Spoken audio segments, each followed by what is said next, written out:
este tiempo. Quiero decirles que Raúl Ferrero, él ha sido profesor del Instituto Bíblico Palabra de Vida, ha sido director académico de esa institución donde nosotros con mi esposa hemos estudiado, un hombre que ha estado dedicado a la enseñanza de la Palabra de Dios, se ha dedicado a enseñar a través de programas radiales, tiene un ministerio radial, ha escrito libros, ha estado dando conferencias en muchísimos lugares, iglesias, institutos bíblicos, tiene audios y videos grabados. Es un hombre que está dedicado a la enseñanza de diferentes temas teológicos, pero pienso yo que su pasión más grande es enseñar sobre todo lo que es las profecías bíblicas, las que se han cumplido, las que todavía faltan por cumplirse, y él es un hombre que realmente ha bendecido mucho a la iglesia en general, en todos lados, impartiendo sus conocimientos. Y Raúl, esta reunión quisiera que sea de esta manera. No es un debate, no es un foro de discusión, sino que yo he preparado una serie de preguntas, de preguntas para que te las agarro así, fresquito, sin preparación, pero sé que lo vas a contestar bien. Son preguntas que yo he tomado basado un poco en todo lo que se está hablando, en todo lo que se está diciendo en las redes, en los mensajes, en iglesias, pastores, diferentes denominaciones. Hay mucho que se habla como reacción de la iglesia ante esto tan particular que nos está pasando. Entonces, quisiera que me vayas diciendo, yo voy a lanzarte una pregunta y va a ser esta. La pandemia que estamos, esta situación pandémica, ¿crees que se está acelerando los mecanismos para que se establezca un nuevo orden mundial donde obviamente se va a levantar un líder que podría ser el anticristo? Es decir, tú ves que todo esto está formando parte de un terreno para que se levante un orden, y ese orden mundial va a estar liderado por el anticristo. ¿Cómo ves esta situación particular? Bien, bueno, quiero saludarles en principio a todos, porque fueron entrando de a pocos, de a unos, y saludarles desde Buenos Aires, desde mi casa. Aquí estamos con mi señora, que se llama Dora. Estamos en la cincuentena, porque hace muchas semanas que estamos acá encerraditos. En la ciudad de Buenos Aires ahora se está permitiendo salir a comprar y salir un poquito más, se está permitiendo salir, a partir del lunes incluso un poquito más. Y estamos bien, gracias a Dios, bien cuidándonos. Un gusto poder estar con ustedes en esta noche. Y bueno, recordaba aquellos años en que yo era profesor en el Instituto Bíblico de Palabra de Vida, donde el pastor Edgardo y su señora estudiaron. Sí, yo fui enseñador bíblico allá en el instituto desde el año 83 hasta el 2000, o el 99 inclusive, 17 años. Después salimos de allí para ser predicador, conferencista, y ya pasaron 20, pues salimos en el 2000 y ya pasaron 20, los años pasan muy rápido. Y hoy actualmente me dedico a ser conferencista, predicador, enseñador en diferentes institutos bíblicos. Acá en Argentina hay 2. He ido ya 4 veces al Instituto Bíblico de Palabra de Vida en México. Y conferencista en distintos lugares. Además, el programa radial, estudios bíblicos en YouTube y otras formas de ministerio, digamos. También aparto un mes al año lo que yo tomo como ministerio de enseñanza bíblica en Israel, llevando gente y enseñando la escritura. Bueno, hoy en día está todo eso suspendido, porque estamos encerraditos en casa, pero pronto esperamos en el Señor que podamos reiniciar nuestras actividades. A causa del coronavirus estamos encerraditos, pero mi señora hace reuniones de Zoom y de Instagram y de Facebook también, con distintas iglesias y distintos grupos de señoras. Así que un gusto de estar con ustedes, ¿no? Comenzando el panorama de las Escrituras en cuanto a la escatología, digamos, a las venidas del Señor, porque tenemos que hablar de dos futuras venidas del Señor. Porque a veces nosotros los creyentes mezclamos esas cosas. Decimos el Señor viene, pero ¿a qué nos referimos? Bueno, estamos en el 2020. Nosotros somos iglesia, estamos aquí, con los piecitos en la tierra. El próximo acontecimiento profético, digamos, es el arrebatamiento de la iglesia. El Señor nos viene a buscar y eleva a todos los verdaderos creyentes y nos lleva a la casa del Padre. Luego de eso, en el mundo, la historia continúa en el mundo con Israel y las naciones. Luego de eso vendrá la tribulación. Se manifestará el anticristo, los judíos pasarán por pruebas tremendas, será tiempo de angustia cual nunca hubo, gran tribulación para Israel y para las naciones. Y al término de la tribulación, o sea, y para ponerle término, regresará el Señor Jesucristo, pero esta vez a Jerusalén. Bajará en el Monte de los Olivos, como dice Zacarías 14, y entrará en Jerusalén y será juez y será rey y comenzará a reinar. Entonces, cuando hablamos de venida del Señor, tenemos que tener claro ese panorama básico, digamos, ¿no? Bueno, la pregunta era si todo esto está encaminando un nuevo orden mundial, y en alguna medida, sí, creo que sí, porque incluso porque detrás de toda esta epidemia o pandemia y el manejo que hay internacionalmente, políticamente, hay ciertas cosas raras. No es simplemente el problema sanitario, hay intereses económicos, hay órdenes mundiales, es decir, la mayoría de los gobiernos están obedeciendo a la Organización Mundial de la Salud. Algunos dicen de que algunos millonarios quieren dominar el mundo, están empobreciendo ciertos sectores para dominar el mundo. Bill Gates habla de llegar a testear, que sería controlar a todos los seres humanos por una red de celulares, en principio para saber si está enfermo y que la red de celulares le notifique a todos los prójimos que tuvieron alrededor de que tal persona estuvo enferma, pero después eso llegaría a hacer un control o una invasión de nuestras vidas privadas a través del celular. Entonces, mucho se dice. Hay muchas cosas en las cuales no podemos tener precisiones, pero que esto encamina a ese futuro, sí. Tengamos en cuenta que el nuevo orden mundial, se está hablando en esos términos hoy en día, el nuevo orden mundial.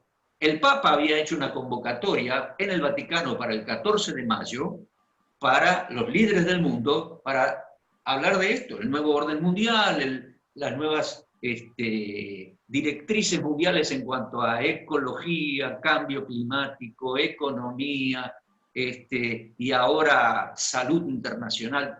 Bueno, esa reunión del 14 de mayo no se va a hacer, pero se habla del nuevo orden mundial. Ahora, esto se va encaminando. La tribulación va a ser cuando nosotros ya no estemos, la iglesia ya no estemos. Pero todo se va, digamos, preparando, se utiliza cierto lenguaje, se habla de chip de computadora, de números, de claves, de marcas en la mano, de marcas en la frente, de vacunas que pueden contener cierta información o extraer cierta información. Se habla muchísimo. En definitiva, el nuevo orden mundial y el anticristo no se va a manifestar en el mundo mientras nosotros estemos aquí. La iglesia va a ser arrebatada antes de la tribulación. Pero que todo se va encaminando y preparando, creo que sí. Gracias Raúl. Hablando del anticristo, ¿podrías decirme qué características tiene el anticristo? ¿Cómo se ve, cómo se vislumbra? ¿Un político, un hombre tirando a religioso? Se habla de que exigirá adoración. ¿Cómo se perfilaría un anticristo? Y si es que nosotros podríamos llegar a estar, la iglesia, en algún momento la iglesia puede decir, me parece que por ahí viene, o está ahí. ¿Cómo lo ves eso? Y El anticristo va a ser un super líder mundial muy hábil, ecuménico, va a poder hacer convenios y pactos con varias religiones, y va a tener una gran sagacidad, una gran inteligencia para dominar el mundo, establecer cierto control que al principio va a parecer algo bueno. Va a hacer alianza entre las naciones, va a intervenir con los judíos. Ahora, ¿por qué digo esto? Digo con los judíos porque tenemos que tener en cuenta que en la profecía bíblica, los protagonistas centrales son los judíos, la nación de Israel. Es por eso que el anticristo, que dominará el mundo, entra en escena y se menciona en las escrituras, porque hará pacto con los judíos.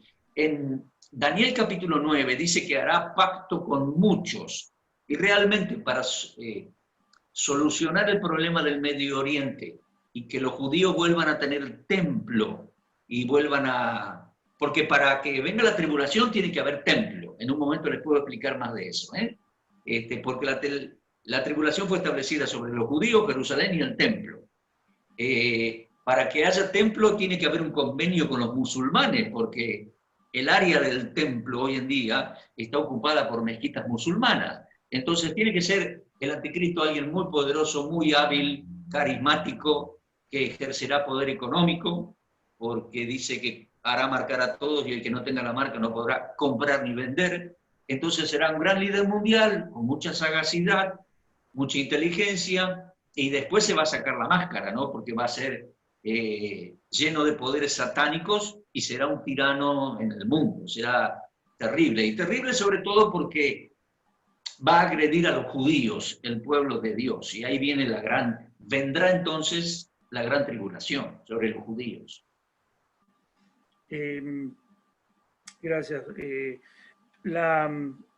Una pregunta que quiero hacer. Yo escucho muchas veces las personas que asocian y dicen la pandemia, esta peste. Bueno, se está cumpliendo lo que el Señor dijo, vendrán peste, lo dice en Lucas 21, Mateo 24, cuando habla de pestes, esa profecía que Jesús estaba dando en ese momento, de que vendrán pestes, se estaba refiriendo a esta particular, es decir, como que ahora se está viendo, yo lo miro de esta manera, bueno, pestes y enfermedades desde que la iglesia existe siempre existieron, pero como que se le está dando a esta particular pandemia un carácter de cumplimiento de una profecía específica de Jesús. Me parece que mucha gente lo está viendo de esa manera. ¿Cómo ves eso? ¿Cómo ves? Yo creo que tenemos que enfocar bien las escrituras. Me preguntás, ¿el Señor está cerca? Sí, te digo, el Señor viene pronto, el Señor está cerca. ¿Con pandemia o sin pandemia? ¿Está? Sí. Porque si me hubieras hecho la pregunta en enero, solo hace 4 meses atrás, donde hacíamos vida normal como antes, no sé si te acuerdan, si me hubieras hecho la pregunta en enero, te hubiera dado la misma respuesta. Es decir, el Señor está cerca, viene pronto, el Señor está cerca, viene pronto. Y hoy en mayo decimos, con pandemia o sin pandemia, el Señor está más cerca que nunca su venida para buscar su iglesia. ¿Correcto? ¿Comprendido? Bien. Ahora, yo creo que las citas donde aparece pestes como señales del fin, Mateo 24, Lucas 21, ahora lo digo mejor, cito Apocalipsis también, yo creo que corresponden a las señales previas a su venida a Jerusalén, su segunda venida al mundo para reinar. No tienen que ver con nosotros. Es decir, no hay ninguna profecía previa que deba cumplirse para que el Señor se lleve su iglesia. Ni tampoco esta es una pandemia que anuncia el arrebatamiento de la iglesia, porque el arrebatamiento de la iglesia es inminente, es decir, el Señor viene pronto, no hay ninguna profecía pendiente. ¿Comprendes? Entonces yo creo que ese anuncio de pestes y hambrunas y guerras y catástrofes y caos son para la gran tribulación y son previos anunciando su venida a Jerusalén para reinar. Te explico un poco más. En Mateo 24, en nuestros textos, habla de terremotos, nación contra nación, pestes, hambre. En varios manuscritos griegos importantes, ahí en Mateo 24 no aparece la palabra pestes. Pero en Lucas, como bien dijiste, pastor, ahí en Lucas 21:11, ahí sí, loimos es la palabra, y aparece en nuestro castellano como pestilencias. Y será en la gran tribulación. Y eso tiene que ver con los jinetes de capítulo 6 de Apocalipsis. Hay un jinete montado sobre un caballo que es color amarillo, pero en realidad es el pálido, es el color pálido del demacrado, del cadáver, de la peste. Y dice allí en Apocalipsis 6 que se llevará con mortandad muchas millones de personas. Entonces, yo creo que esas señales, esas pestes corresponden a la gran tribulación como una señal previa a la venida del Señor a Jerusalén. Porque, bien has dicho, ya han habido en la historia de la Iglesia, llevamos 20 siglos de Iglesia, digámoslo así, desde Hechos 2, que vino el Espíritu Santo, hasta el día de hoy llevamos 20 siglos de Iglesia. ¿Estamos? Lo digo porque algunos confunden Israel con la Iglesia. No, Israel son los judíos, otro pueblo. Nosotros somos Iglesia, desde Hechos 2 hasta el día de hoy, los que creemos en Cristo. En ese tiempo, en esa historia de 20 siglos, hubieron varias pandemias. Tenemos datos históricos de que en los días de Lutero, su señora, la familia, la iglesia, se vio involucradas en epidemias y ellos ayudaron a mucha gente.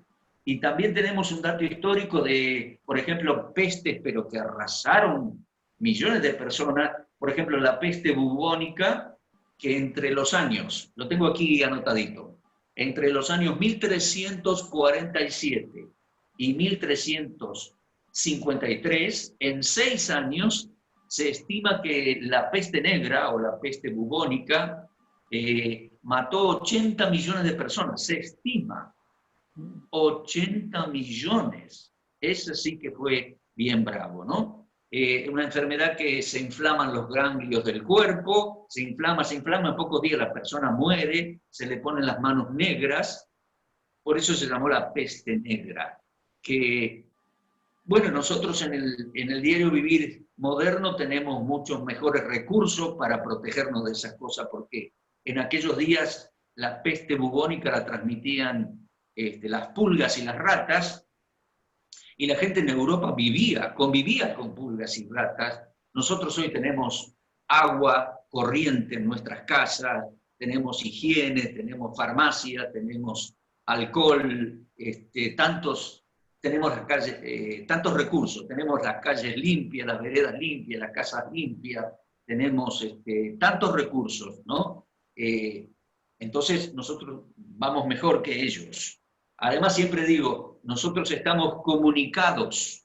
Eso es un gran recurso de hoy en día que nos ha dado el Señor. Porque estar encerrado en una epidemia sin higiene y sin comunicación debe haber sido algo terrible, terrible. Entonces yo tomo a esta pandemia como una más en la historia de la Iglesia. Por supuesto que falta mucho menos para que venga el Señor, ¿tá? Pero entiendo que en Lucas y en Apocalipsis, cuando el Señor habla de pestes, será la gran tribulación. Y creo que esto nos ha sensibilizado, nos ha abierto un poco más los ojos de pensar cómo será entonces. ¿Cómo será entonces? Porque habrá guerras, ahí tenemos muchos muertos. Habrá pestes, habrá hambrunas, habrá terremotos y habrá maremotos. En el libro de Lucas, el Señor dice que la gente estará afligida por el bramido del mar y los maremotos, es decir, los tsunamis. Todas estas cosas serán millones de muertos. Y entonces ahí, en ese ambiente, proliferarán las pestes. Y dos detalles más. en aquellos tiempos colapsará todo sistema de ayuda. Porque al haber tantos muertos de terremotos y de maremotos y de guerras y de pestes colapsará todo sistema de ayuda. Ayuda vecinal, ayuda de la ciudad, ayuda entre países. No, será todo realmente un caos. Y algo más sumado, que a veces se menciona, algo terrible. El ser humano en su maldad puede generar este tipo de pestes. Lo puede generar para vender sus medicamentos o sus vacunas, o peor todavía, puede generar este tipo de pestes como guerra microbiológica, y será realmente algo terrible, algo terrible. No obstante, todo este fin de los tiempos se acerca, y esto nos ha golpeado de una manera especial y nos ha hecho sentir que somos vulnerables y que necesitamos al Señor más todavía, que somos mortales, incluso que el prójimo necesita nuestra ayuda, ¿no? Sí, gracias. Pastor, Está siendo muy claro. Pastor, sí. ¿puedo hacer una preguntita? Sí. Sí, Pastor Raúl Ferrero, buenas noches. Buenas. Yo quisiera preguntarle sobre Mateo 24, 14, ¿no? Muchos relacionan este versículo cuando habla y será predicado este evangelio del reino de todo en todo el mundo para testimonio de todas las naciones y entonces vendrá el fin. Muchos cristianos hablan de que este versículo se tiene que cumplir para que sea el arrebatamiento. Lo ubican en ese punto. Otros lo pueden ubicar lógicamente al final o dentro de la tribulación, ¿no? Pero yo he escuchado muchos que se tiene que cumplir este versículo, que predicar el evangelio a todo el mundo para que proceda el arrebatamiento. Es como una antesala al arrebatamiento. ¿Qué opina usted con respecto a esto? El Señor no dice, sí, entiendo. El Señor no dice, cuando sea predicado el evangelio, entonces va a venir el arrebatamiento. Dice, entonces vendrá el fin. Y en el contexto de Mateo 24 es gran tribulación. Para mí es gran tribulación. Y aquí habla de predicar el evangelio del reino al mundo entero. Mira, hermano, yo creo que pronto el Señor se lleva a su iglesia.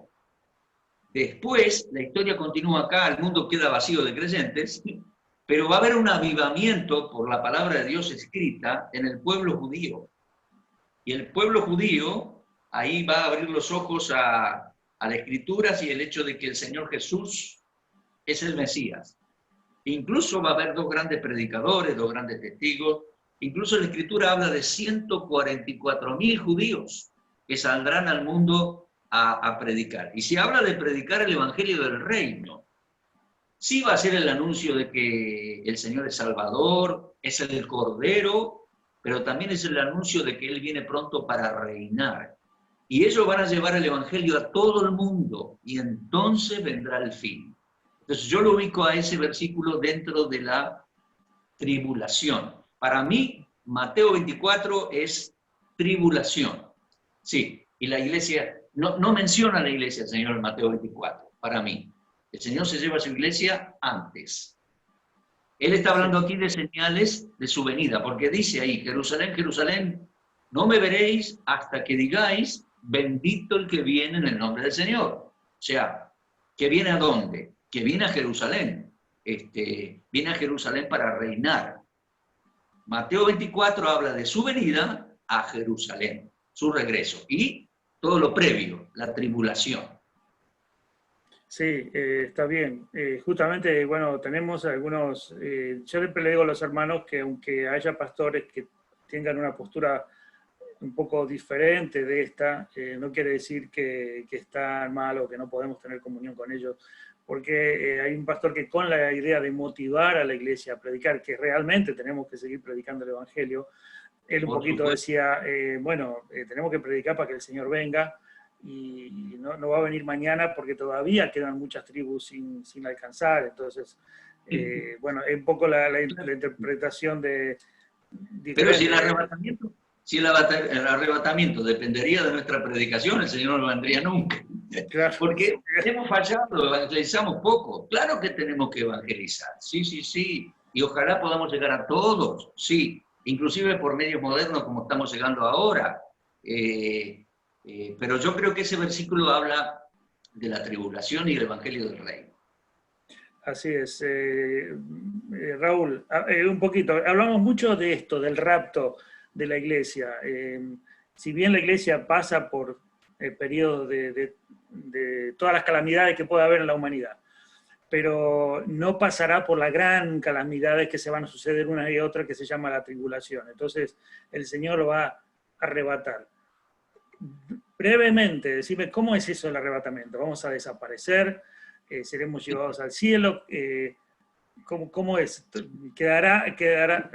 Sí. En Juan 6, el Señor prometió darnos vida eterna y resucitarnos.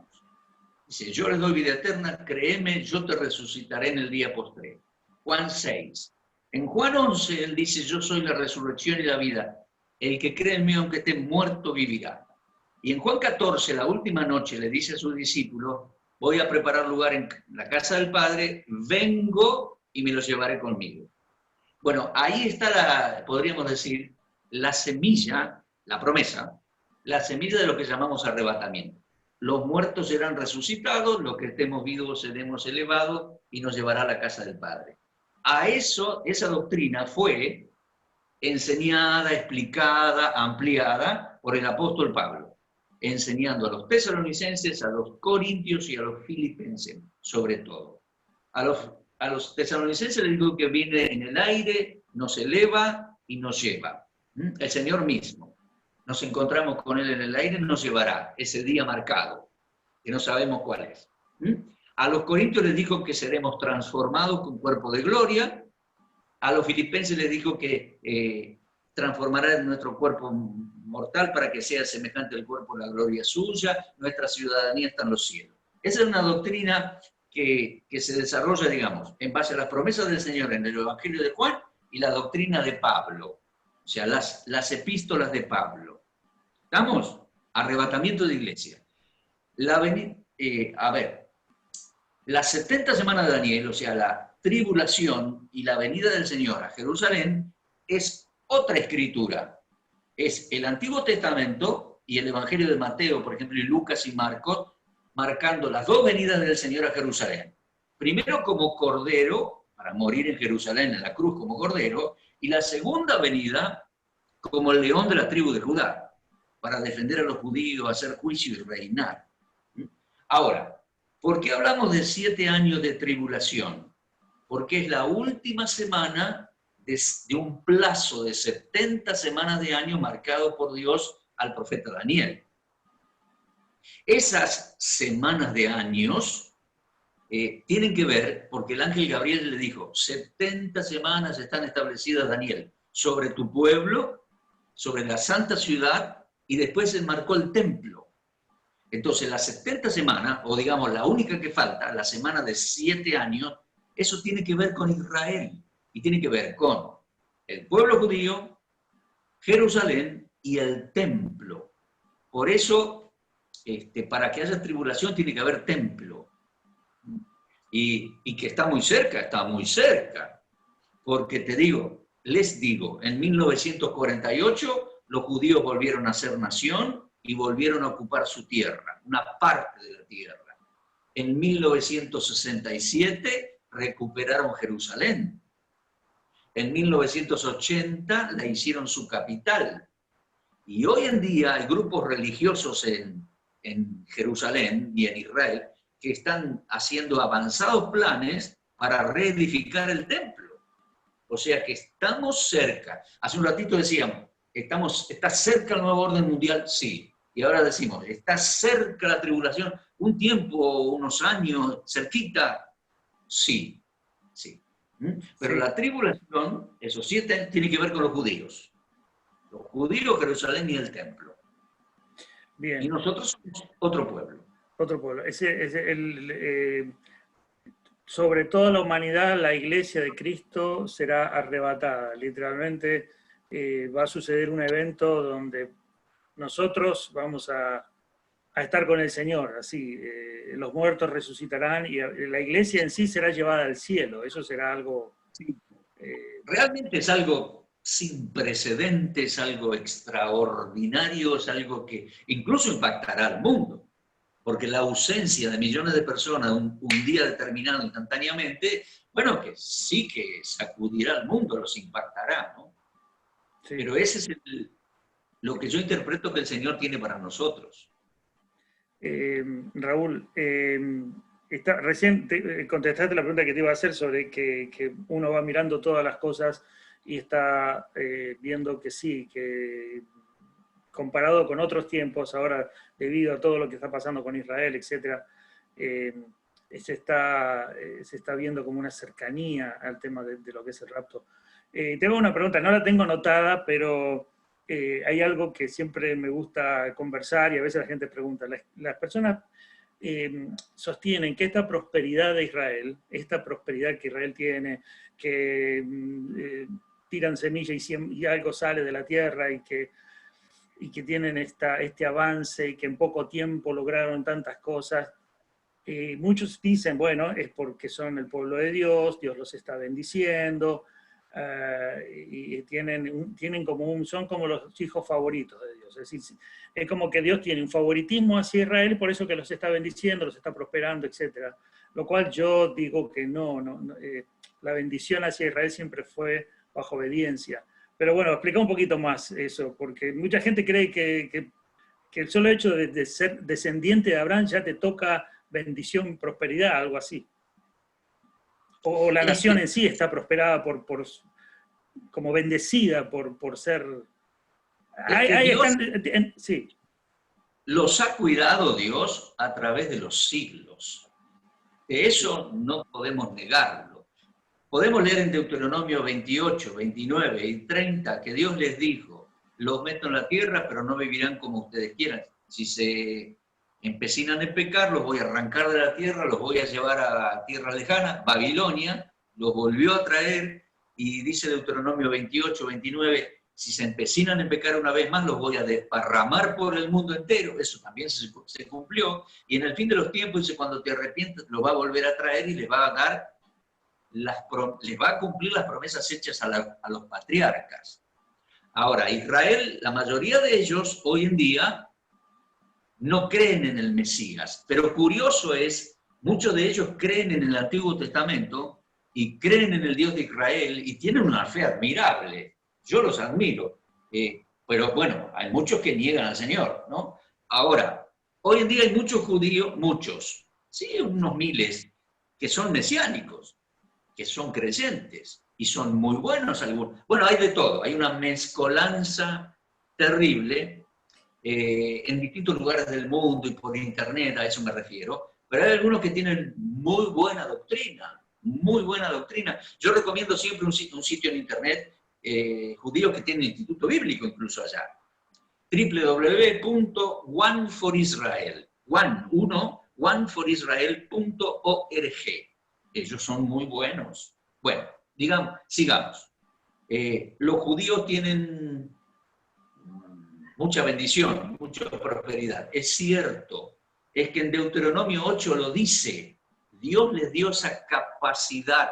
Dice, no te olvides, a ver, Deuteronomio 8, no sea que te enorgullezcas, y dice, yo te di esa capacidad. A ver si lo encuentro, Deuteronomio 8, y dice 8:18, dice, acuérdate de Jehová tu Dios porque Él te da el poder para hacer las riquezas, a fin de confirmar su pacto que juró a tus padres como en este día. O sea que a fin de confirmar el pacto a Abraham, al fin de los tiempos, Dios los sostiene y les da capacidad de hacer riqueza.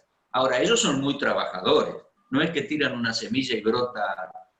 Ellos son tremendamente trabajadores, tienen una fuerte resiliencia, una fuerza para vivir impresionante, porque hay que ver que entre 1935 y 1945 el nazismo mató 6 millones. Me dicen que más o menos el 60% de los judíos hoy en Israel tienen su historia familiar, abuelitos o bisabuelitos o tío abuelos que murieron en el Holocausto. Es una historia familiar. 3 años después, del 45 al 48, volvieron a ser nación, declararon su independencia, llegaron a un país que era desierto, casi no había un árbol, porque los turcos otomanos arrasaron todos los árboles y plantaron millones de árboles, son expertos hoy en día en semillas, riegos, bombas, válvulas, es impresionante cómo crecen. Y en distintos ámbitos, medicina, ciencia, computación, tecnología, armamentismo, logística, tremendo. Así que yo creo que Dios los cuida y Dios los ama, como a todos los seres humanos. Trata de llevarlos al Mesías. Todos tratamos, porque el que tiene a Cristo tiene, en definitiva, el que tiene al Mesías tiene la vida eterna. El que no tiene al Mesías no verá la vida, se perderá, por más judío que sea, o porque Dios los cuida, Dios les da lo mejor, Dios les lleva el mensaje, porque a través de los siglos los judíos han oído el mensaje de Jesús el Mesías. Hoy en día, judíos creyentes están testificando mucho. Así que es como que... Sí, no, te entiendo perfectamente. Es la mano de Dios obrando con Israel en un sentido profético, pero hay una carga de amor hacia un pueblo. Y entiendo que, en mi opinión, siempre, como dice en Romanos, la benignidad te guía al arrepentimiento. Todas estas bendiciones tienen que mover al corazón de Israel para recibir a Cristo, para entender al Mesías, digamos, de alguna manera. Es decir, no obstante, Dios ama a todos los seres humanos. Yo soy un convencido que Dios ama a todos los seres humanos y a todas las naciones y les ofrece su salvación. Y les ofrece su salvación a los peores pecadores también. Así que eso incluye a ellos también. Y es difícil hablar de los judíos o de la nación de Israel, porque hay una variedad de personas. Yo he ido varias veces a Israel y encuentras ateos y encuentras fanáticos religiosos. Se habla de que hay 2 Israel en Israel. Una es la Israel de la Jerusalén, allá arriba, de los creyentes, de los ortodoxos, de los religiosos, y otra es la Jerusalén de Tel Aviv, donde hay una vida nocturna. Se dice que Tel Aviv no duerme, y es en las playas del Mediterráneo, una costanera extraordinaria, un montón de boliches, discotecas y boliches gay. Tel Aviv es un ícono mundial del movimiento gay, o sea que hay 2 Israel, una la hiperreligiosa de allá arriba, Jerusalén, y la otra la de Tel Aviv al lado del mar, que es mundanal y malvada a los ojos de Dios. Entonces, y en el intermedio también hay una variedad de judíos, ¿no? Entonces, hablamos de una diversidad de gente cuando hablamos de Israel. Pero Dios como pueblo todavía lo sostiene, y bueno, Dios ama a los pecadores y les ofrece su Salvador, su salvación. Otra pregunta, pastor. Una preguntita, pastor. Esa bendición que hay en la Biblia sobre el pueblo de Israel que Dios hizo, ¿no? Bendeciré a todos los que te bendigan y maldiciré a todos. Muchos cristianos a veces lo toman como un amuleto, ¿no? Sí, pues. ¿Qué opina usted con respecto a eso? Puede ser, sí. De hecho, es una realidad porque es una promesa. Es una promesa que Dios le dio a Abraham. Bendeciré a los que te bendigan y a tu descendencia, y bendeciré a los que te maldigan. Pero sí puede ser tomada como casi un amuleto, casi una superstición, ¿no? Que yo voy a ayudar al judío, lo amo al judío porque me va a ir bien o cosas por el estilo. Yo trato bien a los judíos y tengo un buen aprecio porque son seres humanos del pueblo de Dios, sí. Y la promesa está. La promesa es real, me parece. Incluso porque cuando venga el Señor, mire usted, y juzgue en el valle de Josafat, juzgue a las ovejas y los cabritos, ¿se acuerda? A las ovejas le dice, bendito de mi Padre. Y a los cabritos le dice, maldito de mi Padre, porque no ayudaron a mis hermanos más pequeños, los judíos. Entonces está vigente eso. Pero hay que tomarlo bien, no hay que tomarlo como un amuleto de bendición. Si yo hago bien a los judíos, entonces me va a ir bien. Sí. Pero algo de sí. está la promesa hecha. Porque, pastor, los judíos en este tiempo de la gracia, como que hay una maldición, ¿no? Que ellos mismos se lo adquirieron cuando crucificaron a Jesús, ¿no? Porque ellos mismos echaron la sangre como culpa para ellos mismos, ¿no? Sí, ese fue un grupo de judíos, hermano. Ese fue un grupo de los judíos. Pero usted tiene los apóstoles, el pastor Santiago, la mamá de Jesús, el apóstol Pablo, Timoteo, todos esos son judíos también. Entonces, hay un grupo de judíos que echó sobre sí ese cargo y esa maldición, y Dios trajo juicio. Yo no creo que hoy estén bajo juicio. ¿Comprende? Hoy ya pasó. Yo creo que el juicio vino sobre ellos. Y el Señor dice en Mateo 23, todo el juicio vendrá sobre esta malvada generación. Y el juicio vino cuando los romanos destruyeron Jerusalén y los judíos inconversos se atrincheraron en Jerusalén y en el templo, y los romanos en el año 70 mataron, dice Flavio Josefo, 1.100.000. Y después, a ver, en el 132, o sea, 62 años después, volvieron a rebelarse contra Roma, querían volver a capturar Jerusalén, y el emperador romano le hizo de nuevo la guerra en el 132 al 135. El emperador era Adriano, el líder de los judíos era Bar Kokhba, y los arrasaron de nuevo. En el 135 mataron 500.000 judíos más. Mire qué historia.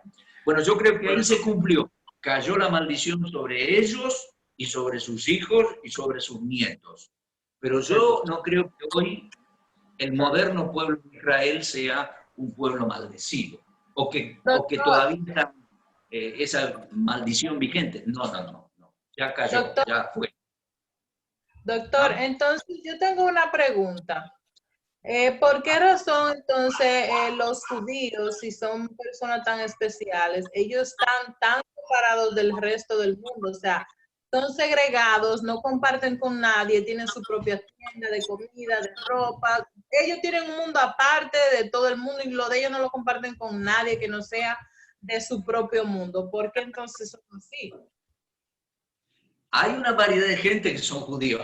Les digo, yo no soy doctor, algún día seré, estoy estudiando todavía, pero todavía no. Bueno, mire, cuando decimos judíos y cuando decimos Israel, nos encontramos con una variedad de gente. Hace un ratito les dije los ultraortodoxos de Jerusalén allá arriba y los de las playas del Mediterráneo, que son muy mundanales, familias tradicionales, lo que sí son como hermanos y muy unidos y se ayudan mutuamente, pero eso viene de la ley de Moisés, que se tenían que ayudar entre ellos, y son muy unidos en los negocios y en la familia. Los une la historia, la sangre, y los une el idioma. Ellos hablan hebreo y valoran mucho al otro que habla hebreo. Hoy en día el idioma oficial del Estado de Israel es el hebreo del Antiguo Testamento, ¿no? El hebreo, con vocabulario moderno agregado, pero es el mismo idioma. Entonces eso los une mucho y los cierra mucho, porque para ellos son el pueblo de Dios y las naciones, los goim, son impuros, son inmundos. Ellos tienen esa idea que viene de años y de siglos. Por eso son así, ¿no? Pastor, disculpe, yo quisiera hacer una pregunta. Es acerca de 2 de Tesalonicenses, capítulo 2, como el versículo 10, 11. Yo creo que ahí habla de los 7 años de tribulación. Dice, con todo engaño de iniquidad para los que se pierden, por cuanto no recibieron el amor de la verdad para ser salvos. Por eso Dios les envía un poder engañoso. Ok, aquí puedo entender entonces que en el tiempo de la tribulación, los gentiles no van a ser salvos en esa época, de los que ya han sido predicados. ¿Solamente van a ser salvos judíos o también van a haber gentiles? Bien. Usted tiene razón, eso corresponde a la tribulación. Pero yo creo que ahí los que no se van a convertir son los que rechazaron abiertamente el Evangelio, y lo rechazaron conscientemente. Dice que van a tener un espíritu engañoso que no van a creer. Pero cuando comienza el tiempo de la tribulación va a haber mucha predicación, y así como Apocalipsis 7 menciona 144.000 siervos de Dios judíos, enseguidita, la segunda parte del capítulo 7, menciona una multitud que no se podía contar, que salieron de las naciones y fueron salvos, dice. Eso durante la tribulación. O sea que durante la tribulación habrá muchísimos judíos que se conviertan y muchísimos también de las naciones que se conviertan. El anticristo los va a perseguir, muchos de esos convertidos van a morir, pero muchos van a sobrevivir hasta el fin cuando vuelva el Señor y comience a reinar. Así que todo eso corresponde, sí, a la tribulación. Muy bien, gracias. La verdad que se nos está acabando el tiempo. Vamos a ir rapidito, una pregunta. Hablando de, Jesús dijo, no pasará esta generación. Esta es difícil la que te hago, Raúl, prepárate, Malacate. Dijo, no pasará esta generación. ¿A qué se estaba refiriendo cuando dijo no pasará esta generación hasta que todo esto acontezca? Si uno lo lee así, parecería como que ustedes, los que están acá, los que estaban ahí con Jesús presente, iban a ver todas esas cosas. Pero ¿a qué se estaba refiriendo con esta generación? Sí, siempre lo decimos hasta el cansancio, ¿no? Todo versículo debe ser considerado en su lectura contextual. Cada texto debe ser mirado en su contexto. Mateo 24, el Señor viene hablando de las señales del fin y viene hablando de nación contra nación, cataclismo, agresión del anticristo contra los judíos. Será algo terrible, gran tribulación, cual nunca hubo ni la va a volver a ver. Entonces él dice, en Mateo 24, 32, de la higuera aprender la parábola. En Lucas o en Marcos dice, de la higuera y de los otros árboles también. Cuando ya su rama está tierna y brotan las hojas, el verano se acerca. Sí, está tierna la hojita, está verdecita, el verano se acerca.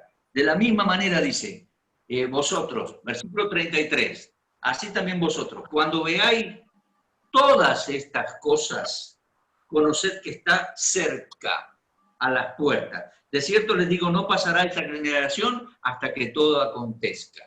Yo creo que el Señor dice, cuando vean que todo esto se cumple, que es un caos, es un cataclismo de guerra, pestilencia, maremoto, muerto, el anticristo violó el templo, los está persiguiendo. Cuando todo esto es obvio, dice que está cerca, y dice, no pasará esa generación sin que Él regrese. Yo creo que se refiere a aquel tiempo. Aquel tiempo, muy bien. Perfecto. La última. ¿Qué significa vendrá como ladrón en la noche? ¿A qué se refiere?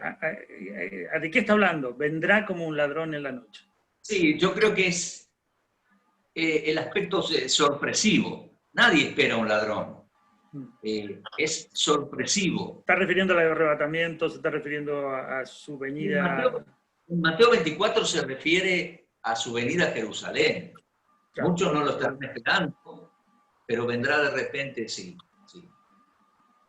Claro, es curioso porque dice vendrá como un ladrón, es que se está refiriendo a los que no creen, más bien que para ellos será como un ladrón.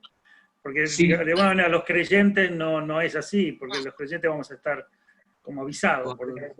Eso dice Pablo en 1 Tesalonicenses 5, que nosotros no estamos en oscuridad como para que esto nos sorprenda. Así es. Muy bien. Bueno, Raúl, realmente creo que te vamos a invitar para que nos sigas hablando más de estos temas. Estoy muy, muy contento, muy agradecido, Raúl, por tenerte con nosotros. De parte de toda nuestra iglesia, te damos las gracias.